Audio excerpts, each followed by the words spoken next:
Hello students, welcome to Equations IAS. आज का the Hindu का एनालिसिस स्टार्ट करते हैं। This session is presented by me. My name is Deepak Dutt मंगाई।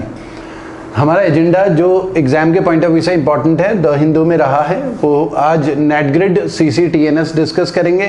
डायरेक्ट सीडिंग मेथड, ये फ्रंट पेज की न्यूज़ है, ये एडिटोरियल है। यूरोपियन यूनियन और चाइना के बीच में जो रिलेशंस हैं उसको लेके पूरा एडिटोरियल आया है। सोलर पावर के बीच के लिए एडिटोरियल आया है। अर्बन हेल्थ केयर का एडिटोरियल आया है।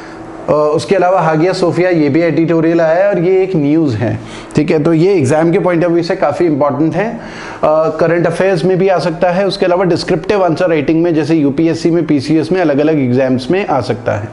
ठीक है, तो स्टार्ट करते हैं। ये फ्रंट पेज है न्यूज़पेपर का, द हिंदू का। इसमें एक तो जी जिनपिंग के बारे में बोला है। मोबिलाइजेशन ऑर्डर, जो गैल्वन वैली क्लैश है, जो LAC के अलोंग है, लाइन ऑफ एक्चुअल कंट्रोल जो है उसके अलोंग इंडिया चाइना के बीच में जो क्लैशेस एक तरीके से चल रहे हैं, थोड़ी टेंशन चल रही हैं, उसको लेकर हैं। तो इसमें न्यूज़ में ये है कि जो जी जिनपिंग का मोबिलाइजेशन ऑर्डर है, मोबिलाइजेशन ऑर्डर का मतलब है जो LOC के अलोंग चाइनीज़ काफ़ी अंदर तक काफ़ी आ चुके थे, एग्रेसिव थे, तो वो ऑर्डर बहुत पहले का है और बहुत महीनों की प्लानिंग थी उसमें। वो ऐसा नहीं था कि अचानक हुआ। ठीक है, तो ऐसे कुछ एविडेंसेस, ऐसी कुछ रिपोर्ट्स आ रही हैं। तो ये इस आर्टिकल में लिखा हुआ है और ये हम पहले भी कई बार डिस्कस कर चुके हैं। एग्जाम के पॉइंट ऑफ व्यू से बस इंपॉर्टेंट ये है, आपको पता होना चाहिए कि ये टेंशन स्टार्ट कहाँ से हुई। गैल्वन वैली लद्दाख से हुई थी, ये आपको पता होना चाहिए। जो अगर हम देखें मोबिलाइजेशन, पोंगोंग सो या सो को तिब्बतीज लैंग्वेज में कहा जाता है। एक्चुअल में उसे अगर हिंदी में बोलें या इंग्लिश में बोलें तो लेक बोलते हैं, तो पोंगसोंग सो या पोंगसोंग लेक। ठीक है, यहाँ भी चाइनीज जो ये वैली है इसके आसपास काफ़ी आगे तक बढ़ चुके थे। ठीक है, तो ये भी न्यूज़ में रहा। ये पोंगोंग लेक तब भी न्यूज़ में रही थी जब 3 इडियट मूवी का जो लास्ट में क्लाइमेक्स था, तो उसकी शूटिंग यही पोंगोंग लेक में हुई थी। तो ये आपने शायद देखा होगा। ठीक है, लोकेशन। उसके अलावा न्यूज़ में क्या रहा हमारा, DSDBO, डारबुक शियोक दौलत बे गोल्डी रोड, ये हम पहले भी डिस्कस कर चुके हैं काफ़ी डिटेल में, तो ये आपको पता होना चाहिए, ये आपको नोट डाउन करना है। उसके अलावा ये फ्रंट पेज की न्यूज़ है जिसमें हमारे पास एक तो नेट ग्रिड के बारे में हम आगे डिस्कस करेंगे। यूपी सरकार ने एक जुडिशियल पैनल बनाया है जो विकास दुबे का इनकाउंटर हुआ था, ठीक है, उसकी प्रोब के लिए। तो ये एग्जाम के पॉइंट ऑफ व्यू से इंपॉर्टेंट नहीं है। उसके अलावा सचिन पायलट ने राजस्थान में विद्रोह करा है और वहाँ की सरकार थोड़ा खतरे में आ चुकी है, राजस्थान की सरकार, अशोक गहलोत की सरकार। तो ये भी एग्जाम के पॉइंट ऑफ व्यू से इंपॉर्टेंट नहीं है, लेकिन ये आपको पता होना चाहिए कि क्या चल रहा है इंडिया में।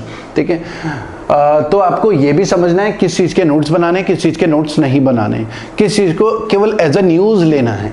ठीक है, आगे अगर हम देखें नेशनल इंटेलिजेंस ग्रिड क्या है। अच्छा स्टूडेंट्स, वीडियो को लाइक करें, शेयर करें। ठीक है, आगे ऐसा हो सकता है टॉपिक के फ्लो में आप लाइक करना भूल जाएं, तो लाइक जरूर करें। हमारा चैनल न्यू है, हम पिछले 20 साल से पढ़ा रहे हैं। ये पिछले हमने 2-3 महीने से ही हम चैनल में एक्टिव हुए हैं, तो इसे लाइक और शेयर जरूर करें। ठीक है, नेशनल इंटेलिजेंस ग्रिड क्या है इसको समझ लेते हैं। नेशनल इंटेलिजेंस ग्रिड की जरूरत क्यों पड़ी। देखिए 2008 मुंबई टेरर अटैक जब हुआ था, तो उस समय हमें फील हुआ था कि एक नेशनल इंटेलिजेंस ग्रिड होना चाहिए जिसमें पूरी डिटेल हो कि इंडिया में कौन कौन से क्रिमिनल्स हैं और उनका पूरा, जैसे बायोमेट्रिक डिटेल्स हो, फोटो हो, एड्रेस हो, उन्होंने कौन कौन से क्राइम्स करे हैं, वो पूरा डिटेल मिले। मतलब इंडिया की जितनी इंटेलिजेंस एजेंसीज हैं उनका जो डेटा है वो सारा का सारा नेशनल इंटेलिजेंस ग्रिड के साथ कनेक्टेड हो। और इसका ऑब्जेक्टिव बेसिकली जो टेररिस्ट, इतने सारे टेररिस्ट जो भी टेररिस्ट अटैक्स होते हैं या टेररिस्ट जो भी इन्वॉल्व होते हैं टेरर अटैक से, जो भी लोग, उनका डेटा इसमें पूरा का पूरा इजीली मिल जाए। ठीक है, अब नेट ग्रिड ने जो है NCRB, national crime records bureau, NCRB national crime records bureau क्या है। NCRB क्या करता है, पूरे इंडिया में जितने पुलिस स्टेशन हैं, क्योंकि पुलिस स्टेशन में लोग FIR लिखवाते हैं, कहीं पे चोरी का, मर्डर का, अलग अलग केसेस होते हैं, तो NCRB के पास पूरा डेटा होता है। वो डेटा कलेक्ट करता है कि इंडिया में चोरी या कोई कंप्यूटर से रिलेटेड क्राइम हो, आईटी से रिलेटेड क्राइम हो, या रेप का केस हो, कितने रेप केसेस हैं, किस स्टेट में कौन कौन इन्वॉल्व हैं, किस एज के लोग रेप में इन्वॉल्व हैं, 18 साल से कम के या 18 साल से ज़्यादा के, पूरा डिटेल रहती है एनसीआरबी। एनसीआरबी उस डेटा को ना स्टडी करता है, एनालाइज करता है, उसके हिसाब से गवर्नमेंट को अपने रिकमेंडेशंस भी देता है कि भाई आप इस तरीके के क्राइम्स अब इंडिया में इंक्रीज हो रहे हैं। तो एनसीआरबी के पास पहले ये जो डेटा था, अलग अलग स्टेट गवर्नमेंट अपने पुलिस स्टेशन का सारा डेटा हम ऐसा बोल सकते हैं कि हार्ड कॉपी में सेंड करती थी, लेकिन अब क्योंकि टेक्नोलॉजी का जमाना आ गया है तो सब कुछ ऑनलाइन हो रहा है। तो एनसीआरबी क्या कर रहा है, एक CCTNS, crime and criminal tracking network and system, एक डेटाबेस बनाता है। ये डेटाबेस क्या है, पूरे इंडिया के 14,000 पुलिस स्टेशन को लिंक कर रहा है इस समय। तो 14,000 पुलिस स्टेशन इसके साथ लिंक है इंडिया के, और उन पुलिस स्टेशन में जो भी एफआईआर वगैरह लॉन्च होती है, कोई भी क्राइम होता है, वो सीधे इस डेटाबेस में रिकॉर्ड हो जाता है सीसीटीएनएस में, और इसको मेंटेन कर रहा है एनसीआरबी। ठीक है, तो अब नेटग्रिड जो है उसने एमओयू साइन करा है एनसीआरबी के साथ, ताकि वो एक्सेस कर सके सीसीटीएनएस डेटाबेस के साथ, ताकि अगर कोई इंडिविजुअल कोई भी क्राइम करता है या किसी के ऊपर शक है कि ये टेरर एक्टिविटीज में इन्वॉल्व हैं, तो नेटग्रिड के थ्रू हम पता लगा सकते हैं कि वो इंडिविजुअल, क्योंकि मान लिया किसी चोरी में भी इन्वॉल्व है या मर्डर में भी इन्वॉल्व है और टेरर एक्टिविटीज में भी इन्वॉल्व है, तो वो सारा डेटा डेटाबेस में ही मिल जाता है। उससे फायदा क्या क्या होगा, एक तो प्रॉब्लम ये होती है कि जैसे एनआईए है, नेशनल इन्वेस्टिगेशन एजेंसी है, वो किसी को अरेस्ट करेगी, कोई इंफॉर्मेशन निकालनी है, तो अब इंफॉर्मेशन क्योंकि ऑनलाइन तो अवेलेबल है नहीं, क्योंकि अगर हमारा नेटग्रिड या ऐसा कोई सिस्टम होता तो ऑनलाइन हर क्रिमिनल का डेटा निकाल लेते। लेकिन फिर क्या होता है कि वो पुराने हथकंडे अपनाने होते हैं, उस एक्यूज्ड को मारना पीटना पड़ता है, उसके मुंह से उगलवाना पड़ता है कि हाँ ये कौन है, ये क्या है, कौन कौन से इसने क्राइम किए हुए, तो 3rd डिग्री भी टॉर्चर किया जाता है। तो वो सब भी करने की जरूरत नहीं पड़ेगी जब डेटाबेस है, डेटाबेस में कंप्यूटर में, जैसे आपने कई बार इंग्लिश मूवीज में देखा होगा, वहां पर कोई क्रिमिनल है, क्रिमिनल का थोड़ा सा रिकॉर्ड, उसमें डेटाबेस फिंगरप्रिंट्स भी मैच कर जाते हैं, तो ऑनलाइन पूरे डेटाबेस में पता लग जाता है कि उसने कौन कौन सी चोरियां करी हैं, कितने कितने महीने जेल में रहा है, तो पूरा डेटाबेस बना हुआ है। हमारे एज सच डेटाबेस नहीं है, तो ये एक स्टेप है एक तरीके से क्राइम को या टेरर एक्टिविटीज को कंट्रोल करने का। तो नेटग्रिड बेसिकली टेरर एक्टिविटीज को कंट्रोल करने के लिए है। ठीक है, तो ये एक न्यूज में रहा है, तो आप इसकी आपको पीडीएफ भी मिलेगी स्टूडेंट्स, आप हमारे टेलीग्राम चैनल में जाकर पीडीएफ को डाउनलोड भी कर सकते हैं। ठीक है, तो आगे बढ़ते हैं। हमारे पास न्यूज में रहा है एक तो डायरेक्ट सीडिंग, यहां पर न्यूज में रहा है, ये फ्रंट पेज में है, Punjab farmers find a better way to grow paddy. तो पैडी मतलब चावल को ग्रो करने का एक बेटर तरीका पंजाब फार्मर्स ने ढूंढा है। अब चावल उगाया कैसे जाता है, देखिए चावल के लिए बेसिकली करना क्या होता है, देखिए नॉर्मल जो ट्रेडिशनल है वो ट्रांसप्लांटिंग मेथड है। ट्रांसप्लांटिंग मेथड का मतलब है कि पहले जो खेत है उसमें पानी भर दिया जाएगा, ठीक है, और पानी भरने के बाद मतलब कीचड़ कीचड़ हो जाएगा, फिर उसके बाद कुछ दिनों के बाद उसमें ट्रांसप्लांटिंग की जाती है। ठीक है, जो पौधे होते हैं पैडी के वो नर्सरी से खरीदे जाते हैं। नर्सरी से खरीदने के बाद बहुत सारी लेबर लगती है, जैसे आपको दिख रहा होगा यहाँ पर इतनी सारी लेबर इन्वॉल्व है, और वो पैडी यहाँ पर ट्रांसप्लांट कर रहे हैं जमीन में। तो ये लेबर इंटेंसिव वर्क होता है, लेबर फोर्स लगानी होती है, पैसा भी खर्च होता है, लेबर को फिर हायर भी करना होता है, क्योंकि इतने सारे फैमिली मेंबर तो कहीं होते नहीं है। तो ये ट्रेडिशनल मेथड है। ठीक है, अब जो डायरेक्ट सीडिंग ऑफर है, डायरेक्ट सीडिंग में क्या है, हम नर्सरी से पौधे नहीं खरीद रहे हैं पैडी के, हम क्या कर रहे हैं, जो बीज है, सीड जो बीज है डायरेक्ट मिट्टी में डाल रहे हैं। ठीक है, मतलब वहां पर हमने पानी का यूज नहीं करा। ये मेथड तब बेटर रहता है जब पानी की कमी हो, जिन एरियाज में खासकर। ठीक है, तो पंजाब के किसानों को इस मेथड से ज्यादा फायदा हो रहा है। अब इस मेथड के एडवांटेज भी हैं, डिसएडवांटेज भी हैं। देखिए एडवांटेज क्या है कि हमें इतनी सारी लेबर लगाने की जरूरत नहीं है, पानी की भी बचत होगी, तो एडवांटेज भी है, डिसएडवांटेज भी है। ठीक है, तो पानी की भी बचत होगी, लेकिन कुछ डिसएडवांटेज भी हैं कि अगर उस ज़मीन को प्रॉपर पानी नहीं मिला, अगर ग्राउंड लेवल पे पानी की कमी है तो इस वजह से भी प्रॉब्लम हो सकती है। उसके बाद कीड़ों से भी बचाने के लिए हर्बिसाइड वगैरह डालना होता है। हो सकता है कि पौधे इतने अच्छे से जो है पैडी जो है इतने अच्छे से ग्रो ना कर पाए, एक रिस्क भी रहता है। और ये ट्रेडिशनल मेथड है, इसमें क्योंकि डायरेक्ट ट्रांसप्लांट कर रहे हैं हम पौधों को, पैडी को, तो वो उसके चांसेस ज़्यादा होते हैं। तो फिलहाल ये दिख रहा है कि डायरेक्ट सीडिंग, क्योंकि हमारे पास जब पानी की कमी हो तो ये फिर बेस्ट मेथड होता है डायरेक्ट सीडिंग, क्योंकि खेतों को पैडी की फसल के लिए, चावल की फसल के लिए बहुत पानी की ज़रूरत होती है और यहाँ पर पानी थोड़ा कम यूज़ होगा। ठीक है, तो ये डायरेक्ट सीडिंग मेथड है जो कि पंजाब में यूज़ किया गया, उसी को लेकर न्यूज़ में ये आया था। ठीक है, तो यहाँ पर लिखा हुआ भी है, direct seeding of rice refers to process of establishing a rice crop from seed sown in the field rather than by transplanting seedlings from the nursery.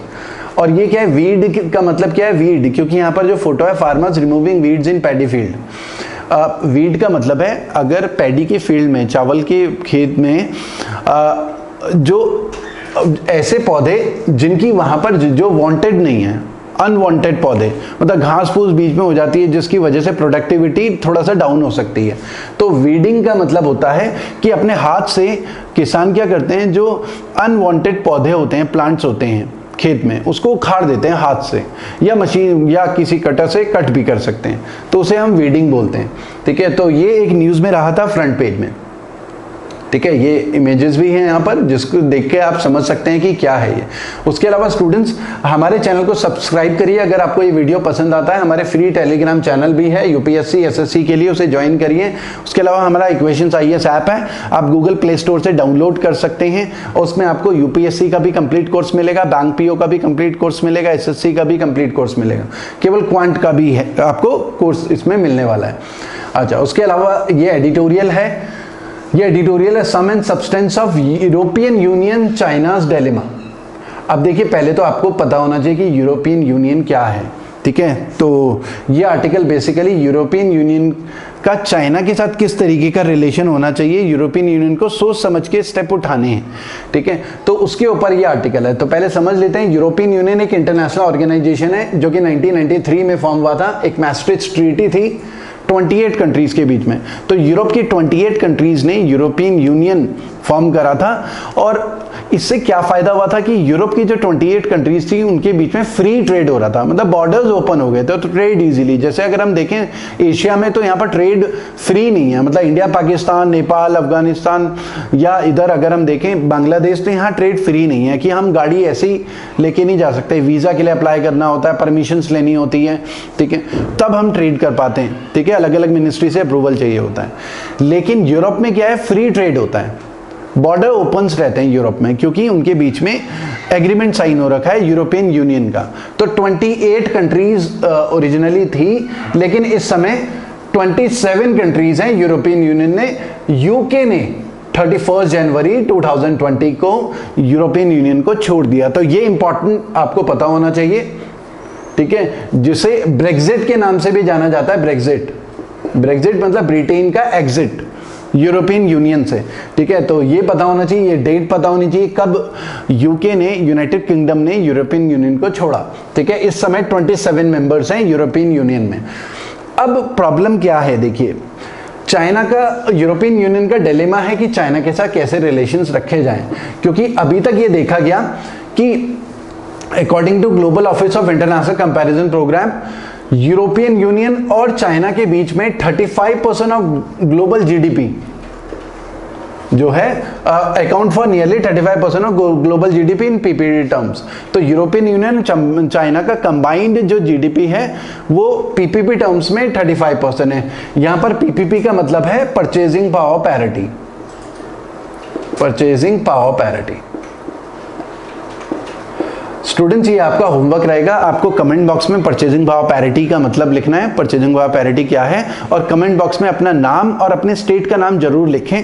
मैं सारे कमेंट्स वगैरह पढ़ता हूँ, कहाँ से कौन कौन से स्टेट से हमारे जो स्टूडेंट्स हैं वीडियो को देख रहे हैं। ठीक है, तो परचेजिंग पावर पैरिटी क्या है वो आपको कमेंट बॉक्स में डालना है। ठीक है। उसके अलावा चाइनाज एफर्ट्स टू कल्टीवेट, अब देखिए चाइना का जो एफर्ट्स हैं वो कोशिश ये है कि यूरोपियन यूनियन के साथ अपने अच्छे रिलेशन बना सके, क्योंकि इस समय चाइना और यूएस के बीच में रिलेशंस खराब चल रहे हैं, दोनों एक दूसरे के एंटी हो रखे हैं। और कोविड-19 के बाद चाइना के साथ कई कंट्री के रिलेशन खराब चल रहे हैं। जैसे हम देखें साउथ चाइना सी की वजह से भी ये जो हमारा साउथ ईस्ट एशिया है उसके साथ भी चाइना के रिलेशंस काफ़ी खराब चल रहे हैं साउथ चाइना सी कंट्रोवर्सी की वजह से, ठीक है। तो उसके अलावा इंडिया के साथ भी अभी हमें दिख रहा है गैल्वन वैली क्लास के बाद भी इंडिया के साथ भी रिलेशंस इतने अच्छे नहीं हैं चाइना के।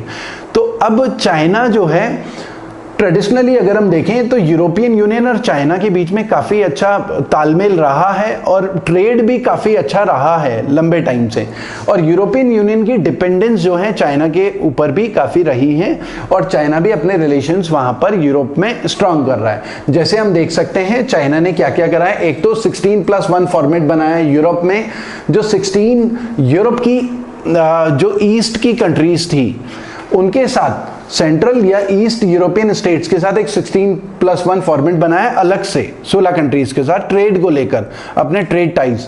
उसके अलावा नॉर्डिक कंट्रीज और उनके साथ भी मीटिंग कर रहा है लगातार, सदर्न यूरोपियन नॉर्डिक कंट्रीज हम बोलते हैं नॉर्वे, फिनलैंड, स्वीडन, ठीक है, आइसलैंड, तो उन कंट्रीज को बोलते हैं, ठीक है। तो नॉर्डिक कंट्रीज उनके साथ भी मीटिंग कर रहा है, ट्रेड को लेकर इकोनॉमिक टाइज कर रहे हैं, ठीक है। उसके अलावा PLA People's Liberation Army Navy जो है बाल्टिक सी में ज्वाइंट एक्सरसाइज भी करी है रशिया के साथ। तो क्योंकि चाइना का बाकी जगह अगर बैलेंस बिगड़ रहा है, पावर बैलेंस, तो उस जगह चाइना एफर्ट्स कर रहा है कि अपने रिलेशन स्ट्रांग कर सके फ्यूचर के लिए। लेकिन अब स्ट्रेटेजिक आउटलुक रिकमेंड कर रहा है कि यूरोपियन यूनियन को ज़्यादा रियलिस्टिक होना है, क्योंकि रिस्क भी है चाइना के ऊपर ज़्यादा डिपेंडेंसी अगर रहती है तो, क्योंकि केवल इन्वेस्टमेंट या इकोनॉमी की टर्म्स में नहीं देखना, सिक्योरिटी पर्पस से भी देखना है कि चाइना के साथ ज़्यादा ट्रेड करना कितना सिक्योर रहेगा फ्यूचर के लिए। क्योंकि चाइना की ऐसी टेक्नोलॉजी के ऊपर अगर हम डिपेंडेंट रहें जिससे कि किसी भी कंट्री की प्राइवेसी या डेटा अगर चोरी होता है तो उसके ऊपर भी ध्यान देना है। तो स्ट्रेटेजिक आउटलुक यही कहता है, यूरोपियन यूनियन को रिकमेंड करता है कि ज़्यादा रियलिस्टिक रहना है जब चाइना के साथ अपनी जो भी अप्रोच रखनी है, ठीक है। साथ ही साथ ये जो ऑथर है, ऑथर यूरोपियन यूनियन चाइना के बीच में इंडिया का भी एक रोल बताता है कि इस समय इंडिया के लिए भी काफ़ी अच्छी अपॉर्चुनिटी है इंडिया यूरोपियन यूनियन रिलेशंस के लिए।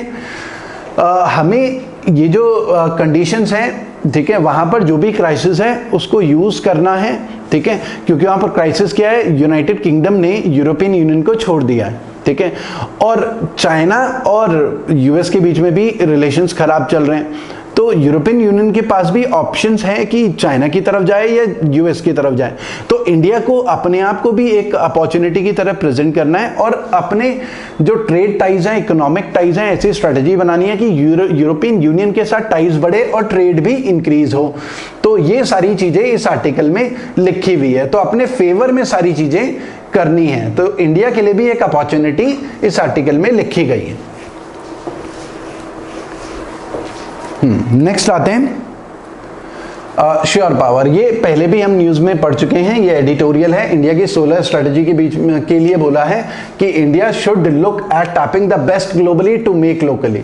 इसका मतलब ये है कि हम सोलर एनर्जी, जो हमारा प्रधानमंत्री का टारगेट था कि रिन्यूएबल एनर्जी, जिसमें 100 गीगावाट सोलर एनर्जी का टारगेट है 2022 तक। ये आपको पता होना चाहिए, एग्जाम में ये आ सकता है कि सोलर एनर्जी कैपेसिटी का टारगेट कब तक है, 2022 तक है, 100 गीगावाट है। रिन्यूएबल एनर्जी का टारगेट है 175 गीगावाट है 2022 तक। ये इंपॉर्टेंट फैक्ट है जो एग्जाम में आ सकते हैं। उसके अलावा क्योंकि रिसेंटली हमने पहले न्यूज़ में भी देखा था परसों, जिसमें प्राइम मिनिस्टर ने इनॉग्रेट करा है 750 मेगावाट का सोलर प्रोजेक्ट रेवा मध्य प्रदेश में, तो ये न्यूज़ में रहा था, ठीक है। तो इस आर्टिकल में लिखा हुआ है क्योंकि हमने इतने बड़े टारगेट बनाए हुए हैं और ये जो टारगेट थे उसके लिए चाइना की कंपनीज भी बहुत सारे एफर्ट्स कर रही थी, उनके साथ भी हमारे बहुत सारे एग्रीमेंट्स हो रहे थे। अब क्योंकि इंडिया चाइना के रिलेशंस इतने अच्छे नहीं हैं, तो अब हमें ये ध्यान देना है कि हमें ज़्यादा एग्रेसिव होना है अलग अलग अपनी पॉलिसीज को लेकर, क्योंकि चाइना को एक्सक्लूड भी करना है। तो ये टारगेट्स कैसे अचीव होंगे? तो इसमें यही लिखा हुआ है कि अपनी सोलर स्ट्रेटजी जो है हमें पूरी दुनिया में बेस्ट देखना है कि कौन सी सोलर टेक्नोलॉजी को यूज किया जाए, जिस तरीके से सोलर एनर्जी को टैप किया जाए, और लेकिन लोकली बनना है। मतलब बेस्ट टेक्नोलॉजी लेनी है लेकिन लोकल प्रोडक्शन करना है, उसको लेकर ये आर्टिकल लिखा हुआ है। ठीक है, तो ये हमने परसों भी डिस्कस करा था। ठीक है, सोलर मेगा पावर प्रोजेक्ट से रिलेटेड ये एशिया का लार्जेस्ट पावर प्रोजेक्ट है। उसके अलावा hardly smart about urban health care, तो ये आर्टिकल थोड़ा सा क्रिटिकल है, क्रिटिकल होना भी चाहिए, क्योंकि कोविड-19 की वजह से हम देख रहे हैं कि सिटीज़ में बहुत ज़्यादा प्रॉब्लम आई है और हमारा जो अर्बन हेल्थ केयर है वो एक तरीके से कोलैप्स हो गया है। जैसे अगर हम देखें दिल्ली में या मुंबई में बहुत सारी प्रॉब्लम्स हैं, हॉस्पिटल्स नहीं मिल रहे थे, एडमिशन्स नहीं मिल रहा था पेशेंट को, तो अलग अलग सिटीज़ में इधर उधर घूमना पड़ रहा था, एक सिटी से दूसरी सिटी में भी जाना पड़ रहा था या स्टेट को भी छोड़ के जाना पड़ रहा था। तो हमारा जो अर्बन हेल्थ केयर मिशन है वो स्मार्ट बिल्कुल भी नहीं है। इस एडिटोरियल में ऑथर ने वही सब क्रिटिसाइज किया है और वो एक्सपोज भी हो गया है हमारा हेल्थ केयर सिस्टम। तो अब प्रॉब्लम क्या है? देखिए, अर्बन एरिया में क्योंकि पॉपुलेशन लगातार बढ़ती जा रही है, रूरल एरिया से लोग माइग्रेट होते हैं सिटी की तरफ। अब सिटी में इतनी पॉपुलेशन हो गई है कि उसको सपोर्ट करने लायक इंफ्रास्ट्रक्चर नहीं है, हेल्थ की फैसिलिटी नहीं है, एजुकेशन की फैसिलिटी नहीं है, सड़कें नहीं है, पानी की प्रॉब्लम है, बिजली की प्रॉब्लम, बहुत सारी प्रॉब्लम्स बढ़ जाती हैं। ठीक है, सफाई की प्रॉब्लम है।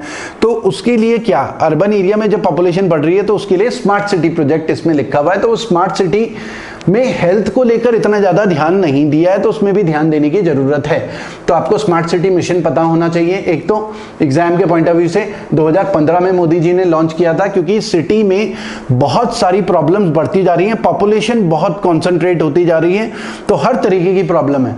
तो इसलिए सिटी में इंफ्रास्ट्रक्चर बेटर करना है, जीने लाइक वहाँ पर एक लाइफ होनी चाहिए सिटी में। तो एक तो इलेक्ट्रिसिटी सप्लाई होना चाहिए, पीने का पानी है, घर तक, हर घर तक पीने का पानी पहुंचना चाहिए, एनवायरनमेंट क्लीन होना चाहिए, हेल्थ केयर फैसिलिटी होनी चाहिए, एजुकेशन होना चाहिए, बसेस चलनी चाहिए, ट्रांसपोर्टेशन प्रॉपर होना चाहिए, गुड गवर्नेंस होना चाहिए, आईटी इंटरनेट वगैरह होना चाहिए, पार्क होने चाहिए खेलने के लिए। तो ये सारी चीजें स्मार्ट सिटी में हैं। इसमें पूरे इंडिया में 100 सिटीज को सिलेक्ट करने का एक ऑब्जेक्टिव था। उन 100 बड़ी बड़ी सिटीज में ये सब इंफ्रास्ट्रक्चर डेवलप करेंगे।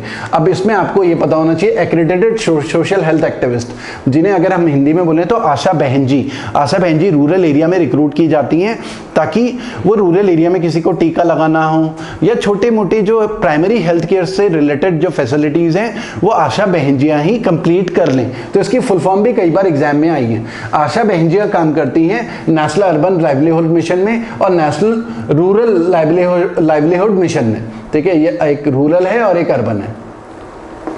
ठीक है, तो ये स्मार्ट सिटी से रिलेटेड है, तो इसमें ध्यान देने की जरूरत है। ये इस आर्टिकल में लिखा हुआ है। तो आपको स्मार्ट सिटी से रिलेटेड एग्जाम में पूरा डेटा पता होना चाहिए। उसके अलावा हागिया सोफिया हम पहले भी डिस्कस कर चुके हैं, एग्जाम में ये आ सकता है। हागिया सोफिया कहाँ है? तो हागिया सोफिया जो है टर्की में है। ठीक है, इस्तांबुल में।